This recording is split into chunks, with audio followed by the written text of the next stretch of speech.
अस्सलाम वालेकुम। Sentence correction rule का आज हमारा तीसरा लेक्चर है। इसमें हम आपके लिए फिर से 3 रूल्स लेकर आए हैं जो कि सब्जेक्ट वर्क एग्रीमेंट के ऊपर बेस करते हैं। ठीक है, तो चलिए स्टार्ट करते हैं।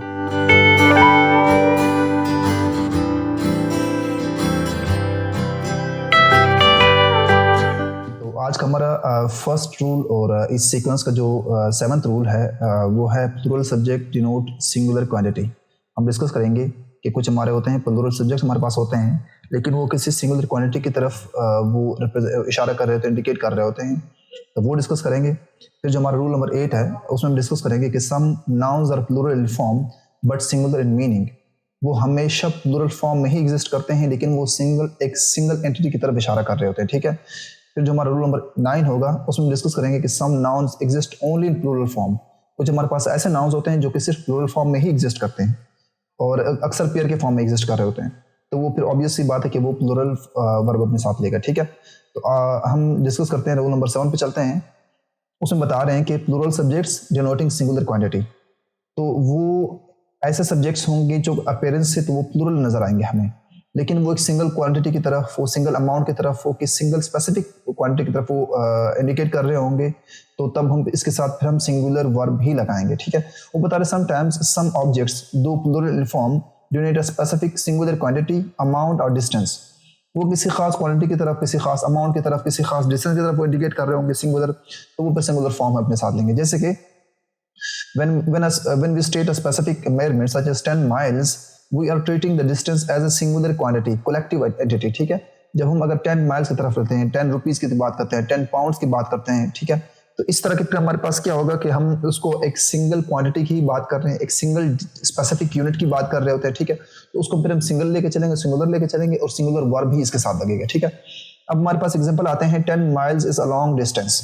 ठीक है, अब बाज़ाहिर तो ये है 10 इन इटसेल्फ एक प्लूरल वैल्यू है। ठीक है, और इस माइल्स लगा हुआ है तो वो प्लूरल की तरफ इंडिकेट कर रहा है, लेकिन एज अ होल इस दोनों को अगर हम लेके चलें तो ये क्या कर रहा है, ये एक हमारे पास सिंगल डिस्टेंस की बात कर रहा होता है कि ये जो डिस्टेंस है 10 माइल्स का जो डिस्टेंस है ये बहुत ही छोटा सा है। ठीक है, तो वो उस डिस्टेंस को जो है ना सिंगुलर ही लेके चल रहा है। ठीक है, तो इसीलिए इसके साथ जो वर्ब आएगा वो इज आएगा, आर नहीं आएगा। ये बहुत ही कॉमन है, बहुत ही इंपॉर्टेंट है एग्जाम पॉइंट ऑफ व्यू से। इसके बहुत सारे ऐसे क्वेश्चंस भी आते हैं, सेंटेंस करेक्शन के एमसीक्यूज भी आते हैं, तो इसमें हमें अवॉइड करना चाहिए गलतियां। इसी तरह हमारे पास आता है 10 pounds is enough for me. ठीक है, तो यहाँ पे वो उस पूरी अमाउंट की बात कर रहा है, उस अमाउंट को वो सिंगुलर क्वांटिटी के तौर पे ट्रीट कर रहा है। ठीक है, इसलिए फिर इसको हमने सिंगुलर वर्ब भी इसके साथ लगाना है। अब इस जैसे सेंटेंस की पहचान क्या है, इसमें ये है कि इसमें ये जो क्वांटिटी है ये स्टार्ट में आएगी। 10 पाउंड्स है, 10 माइल है, 6 ईयर्स जो है, ये वैल्यू जो है ना वो स्टार्ट में आएगी, उसके बाद वर्ब आएगा, इसके बाद जो भी वर्ब आएगा उसको हमें सिंगुलर लेके चलेंगे। ठीक है, नेक्स्ट सेंटेंस हमारे पास है 6 years is sufficient to complete the task. ठीक है, अब बाकी सेंटेंसेस पढ़ने का इसलिए ये मकसद है कि अगर आपके सामने इस तरह के कोई एग्जांपल्स आते हैं एग्जाम में तो फिर आपके लिए कोई इशू ना हो उसका। ठीक है, तो 6 years is sufficient to complete the task.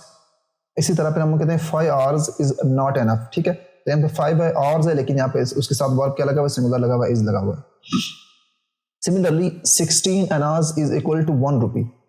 अब पहले ये अनाज का कंसेप्ट होता था कि 1 आना, 2 आना, 3 आना होते थे, तो फिर इस तरह 16 आना मिलके 1 रुपया बनता था। तो वो यही बात करें, 16 आना को उन लोगों ने एक एंटिटी लिया हुआ है और 1 रुपये को अलग तरफ लिया हुआ है। ठीक है, तो 16 आना को सिंगुलर क्वांटिटी ट्रीट कर रहे हैं वो यहाँ पे, और इसके साथ सिंगुलर वर्ब भी लगा रहे हैं। सिमिलरली 16 अनाज को हमने कर लिया। फिर 3 mounds of coal has been consume. ठीक है, कितना कोल कंज्यूम हुआ है, 3 माउंड्स का।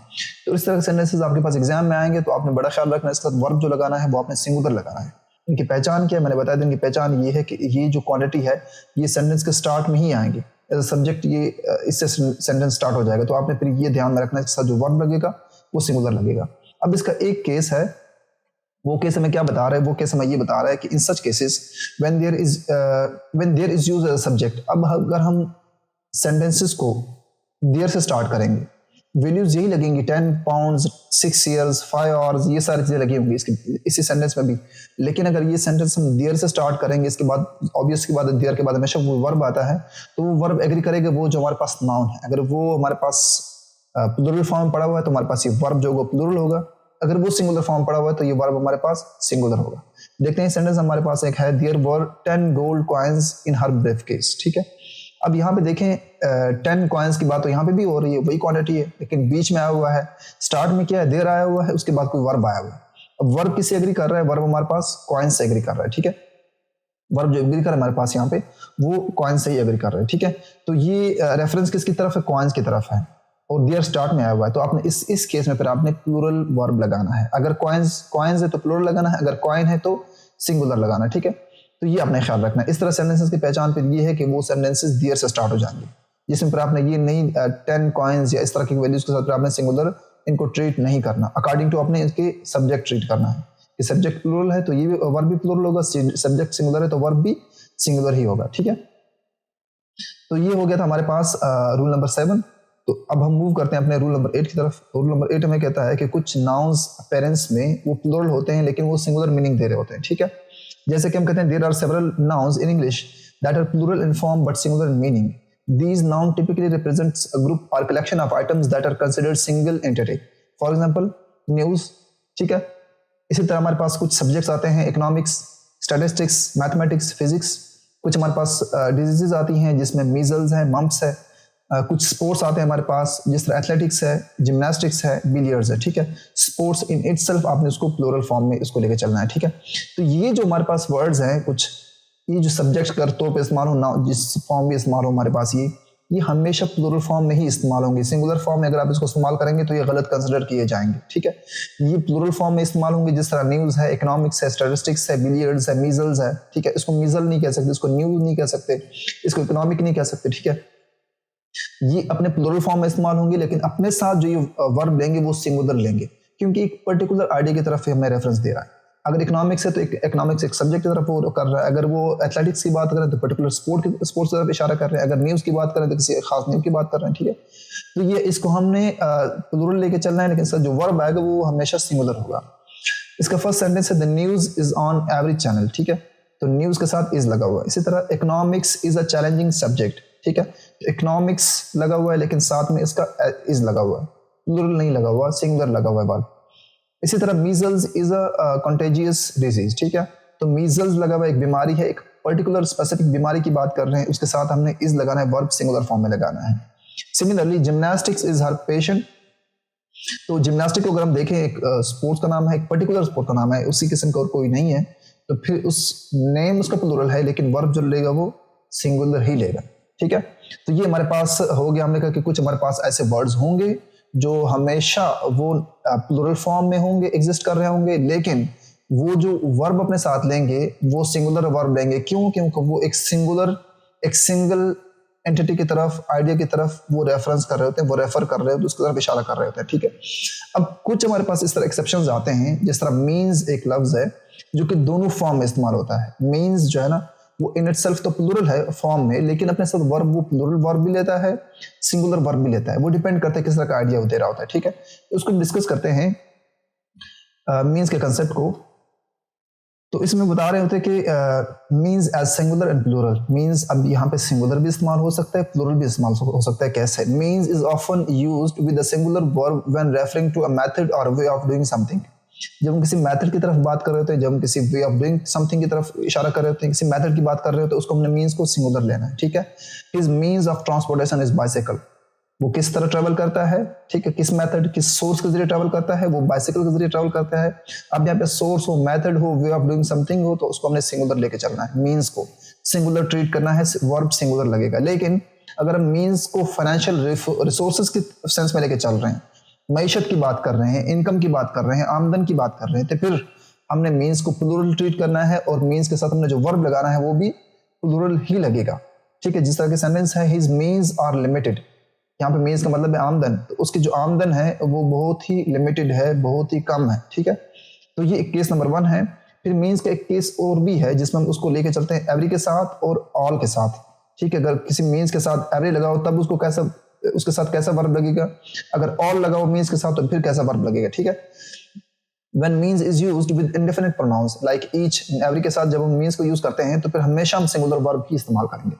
ये हमने इंडेफिनिट प्रोनाउन के केस में पढ़ा भी था कि जब हम इंडेफिनिट प्रोनाउंस यूज करते हैं किसी भी सेंटेंस के अंदर तो उसके साथ वर्ब सिंगुलर लगेगा, क्योंकि वो each individual, each single entity की बात कर रहे होते हैं, तो वहां पे फिर सिंगुलर वर्ब भी लगता है, ठीक है। तो every means has been tried, तो यहाँ पे मीन्स को आपने नहीं देखना, यहाँ पे एवरी को देखना है। एवरी किसको वो इन्फ्लुएंस कर रहा है, अपने वर्ब को इन्फ्लुएंस कर रहा है, अपने वर्ब को सिंगुलर अपने साथ लेके चल रहा है, ठीक है। तो every means has been tried. लेकिन इसी तरह अगर हम मीन्स के साथ ऑल लगाएंगे तो ज्यादा चीजों की तरफ इशारा कर रहा है, तो फिर वो कहते हैं all possible means have been tried. तो फिर ऑल अपने साथ क्या लेगा, प्लूरल वर्ब ही लेगा। मीन्स दोनों में इस्तेमाल हुआ है, लेकिन यहाँ पे क्या है कि एवरी और ऑल जो है ना वो डिफाइन कर रहा है कि किस तरह का वर्ब हमने इस्तेमाल करना है, ठीक है। तो ये हमने इसमें आज अभी जो रूल नंबर 8 में हमने डिस्कस किया है वो ये है कि कुछ हमारे पास जो वर्ड्स होते हैं हमेशा प्लूरल फॉर्म में एग्जिस्ट करते हैं, लेकिन वो एक सिंगुलर आइडिया देते हैं, तो हमने फिर वर्ब सिंगुलर ही लेना होता है। फिर हमने इसी में मीन्स डिस्कस किया कि मीन्स किसी तरह का एक वर्ड है जो कि हमेशा प्लूरल फॉर्म में ही एग्जिस्ट करता है, लेकिन वो दोनों केसेस में इस्तेमाल हो सकता है, ठीक है। तो ये था हमारा रूल नंबर 8। अब हम मूव करते हैं अपने रूल नंबर 9 की तरफ। तो रूल नंबर 9 में वो बता रहे हैं कि कुछ नाउन्स जो है वो एक सिर्फ एग्जिस्ट करते ही प्लूरल फॉर्म में, ठीक है, और प्लूरल फॉर्म में पेयर के फॉर्म में एग्जिस्ट कर रहे होते हैं, ठीक है, और वो अपने साथ हमेशा प्लूरल वर्ब ही लेंगे, ठीक है। तो इसमें हम डिस्कस करते हैं वो क्या बता रहे हैं कि बड़ा ही सिंपल सा ये your clothes are very expensive, ठीक है। क्लॉथ्स को हमेशा हम प्लूरल फॉर्म में लेंगे और उसके साथ वर्ब भी प्लूरल ही लगेगा, ठीक है। इसी तरह the scissors are not very sharp, ठीक है। सीजर्स के दोनों पार्ट की वो बात कर रहे होते हैं, तो यहाँ पे फिर हमने उसके साथ प्लूरल वर्ब लगाना है, तो सीजर्स ही लेके चलना है, सीजर नहीं होगा। इसी तरह these goods are for sale, ये जो चीजें हैं, ये जो सामान है ये बेचने के लिए, तो गुड्स हमेशा गुड्स ही लेके चलना है, उसको अपने गुड नहीं लेके चलना, वो सेंस ही चेंज हो जाएगा, ठीक है। और उसके साथ अपने साथ ये प्लूरल वर्ब लेगा। इसी तरह ही spectacles are very costly, spectacles दोनों पार्ट की बात कर रहे थे ग्लासेस की, तो फिर इसमें क्या है कि उसमें आपने वर्ब भी अपने प्लूरल लेके चलना है, ठीक है। तो ये थे आज के हमारे 3 रूल्स, रूल नंबर 7, 8 एंड 9 इस सिलसिले का, जो कि सब्जेक्ट वर्ब एग्रीमेंट को प्रोवेज कर रहे हैं। इसमें प्लूरल सब्जेक्ट को डोनेट करना था हमें सिंगुलर क्वांटिटी के साथ, सिंगुलर वर्ब ले रहा है फिर, और कुछ वर्ब ऐसे हमने कहा प्लूरल फॉर्म में ही एग्जिस्ट करते हैं, लेकिन वो सिंगुलर किसी चीज़ के साथ इशारा कर रहे होते हैं, तो अपने साथ फिर सिंगुलर वर्ब ही लेंगे। और कुछ हमने कहा वर्ब ऐसे होते हैं, सब्जेक्ट या वर्ड्स ऐसे होते हैं जो कि प्लूरल फॉर्म में ही एग्जिस्ट करते हैं और वो अपने साथ लेते हुए प्लूरल वर्ब ही हैं, ठीक है। तो आज हमने ये 3 रूल्स डिस्कस किए हैं। फिर इंशाल्लाह आपसे मुलाकात होती है नेक्स्ट 3 रूल्स में। तब तक आप अपना ख्याल रखिए, हमें सपोर्ट करें, हमारे चैनल को सब्सक्राइब करें, लाइक करें, शेयर करें, ताकि हम आपके लिए मजीद अच्छी वीडियोस ला सकें। आप सबका शुक्रिया। अल्लाह हाफिज़।